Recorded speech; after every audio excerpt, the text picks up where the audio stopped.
এইটো ব্লেকত এই সমবায় সমিতিৰ বা পিডিএছৰ চাউলখিনি ক্ৰয় কৰি তেওঁলোকে পুনৰ ধান বনা মিলৰ জৰিয়তে আকৌ বিক্ৰী কৰা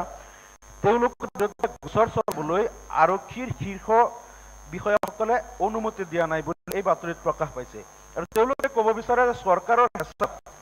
চৰকাৰৰ হেঁচাত আৰক্ষীৰ শীৰ্ষ বিষয়াই অনুমতি দিয়া নাই তেওঁলোকৰ বিৰুদ্ধে গোচৰ চলাবলৈ যাৰ কাৰণে আৰক্ষীৰ তদন্তকাৰী গোটে যিসকলে তদন্ত কৰি পাইছে এই কাৰবাৰটো ধৰা পেলাইছে তেওঁলোকে তেওঁলোকৰ বিৰুদ্ধে কোনো কাৰ্যব্যৱস্থা ল'ব পৰা নাই গতিকে আপোনাৰ জৰিয়তে অধ্যক্ষ মহোদয় মই অনুৰোধ জনাইছোঁ যাতে আমাৰ খাদ্য আৰু অসামৰিক আৰু উপভোক্তা পৰিক্ৰমা মন্ত্ৰীয়ে এই বিষয়টো যাতে তদন্ত কৰি আৰু আৰক্ষীৰ শীৰ্ষ বিষয়াসকলক যাতে অনুমতি দিয়ে আৰু যাতে আৰক্ষীৰ তদন্তকাৰী গোটক যাতে সেই কুচক্ৰবিলাকক ধৰা পেলাই আৰু যিবিলাক ধান বনা মিলে পুনৰ সেই চাউল ক্ৰয় কৰি আকৌ বিক্ৰী কৰি আছে তেওঁলোকক যাতে বেন কৰে কাৰণ ইয়াৰ কাৰণে কি হয় যিসকল কৃষক ৰেজিষ্টাৰ্ড হ'ল সেই কৃষকৰ পৰা ধান ল'ব নোৱাৰে চৰকাৰে কাৰণ তেওঁলোকে যেতিয়া ধান বিক্ৰী কৰিব যায় তেতিয়া তেওঁলোকে কয় আমাৰ ইয়াত গুদামত জেগা নাই ল'ব নোৱাৰোঁ কাৰণ তেওঁলোকে সেই চাউল পুনৰবাৰ বিক্ৰী কৰি আছে কৃষকে 3 মাহলৈকে অপেক্ষা কৰি ধানকেইটা কম দামত তেওঁলোকে বেপাৰীৰ হাতত বিক্ৰী কৰি দিব লগা হয় গতিকে এই কাণ্ডটো তদন্ত কৰি চৰকাৰে কি ব্যৱস্থা ল'ব ধন্যবাদ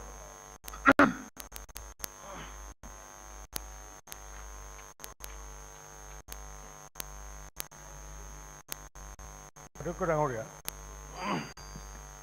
আমাৰ আমিনুল ইছলাম ডাঙৰীয়াই যি বিষয়টো আনিছে এই বিষয়টোৰ সন্দৰ্ভত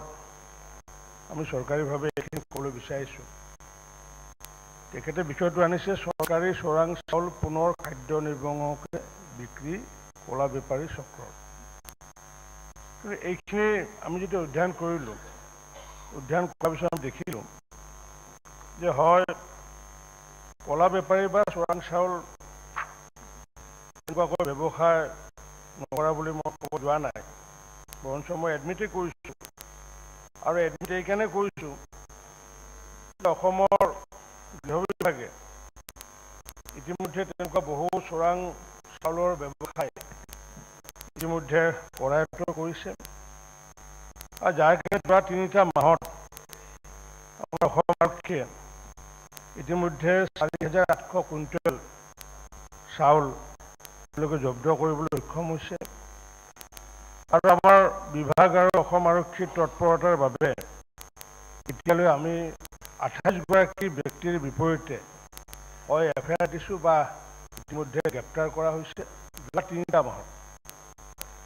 আৰু ইতিমধ্যে এনেকুৱা চোৰাং কাৰবাৰ কৰাৰ কাৰণে ইতিমধ্যে 32খন চেয়াৰপাৰ্চন বা সমবায় সমিতিক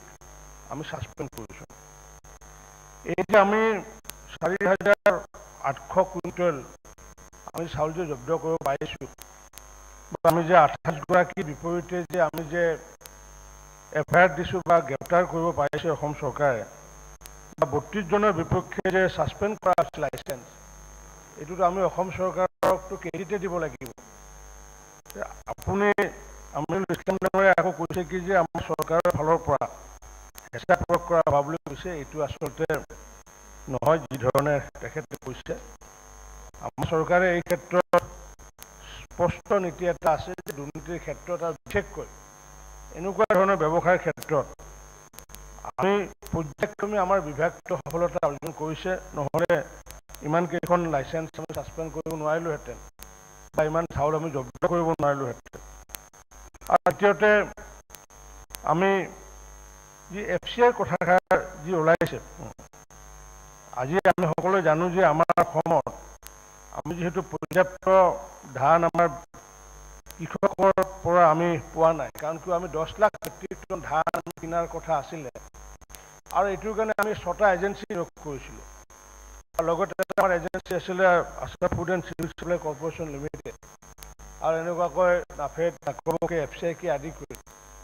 যে আমাৰ অসমৰ সমূহ কৃষকে যে ধানসমূহে যাতে আমাৰ তাত বিক্ৰী কৰে কাৰণ আগতে পূৰ্বতে কি আছিলে ধানসমূহ 1100 টকা 1200 টকা দৰত বিক্ৰী কৰিছিল আমাৰ মাননীয় মুখ্যমন্ত্ৰী ডাঙৰীয়াৰ তৎপৰতা বিশেষকৈ তেখেতে অসমৰ ইতিহাসত বুলি নহয় ভাৰতৰ ইতিহাসত প্ৰথমবাৰৰ কাৰণে ধান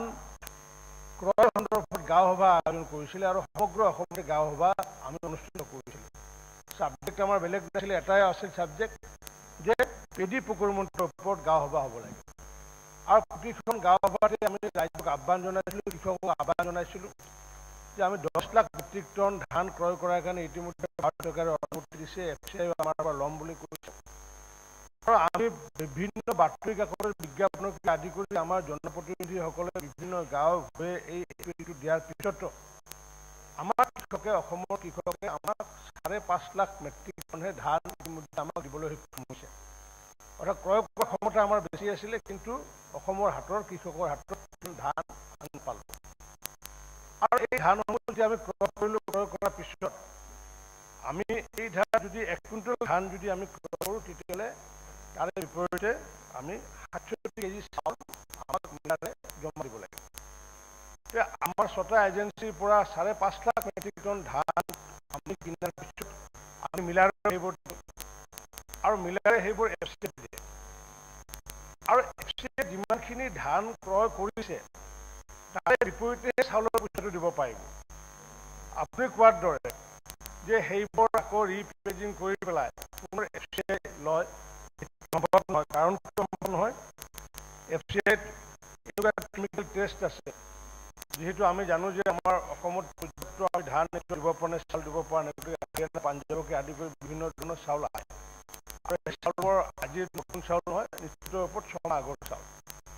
আৰু FCI ডিপাৰ্টমেণ্টৰ যিটো কেমিকেল মিক্স ইণ্ডিকেটৰ মেথড,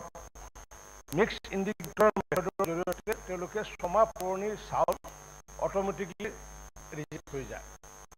আৰু সেই FCI যিবিলাক এইবিলাক আমি পেডি প্ৰকিউৰ কৰাৰ পিছত আমি মিলক দিয়াৰ পিছত সেই মিলসমূহে যেতিয়া জমা দিছিল, আনকি তেতিয়া 330টা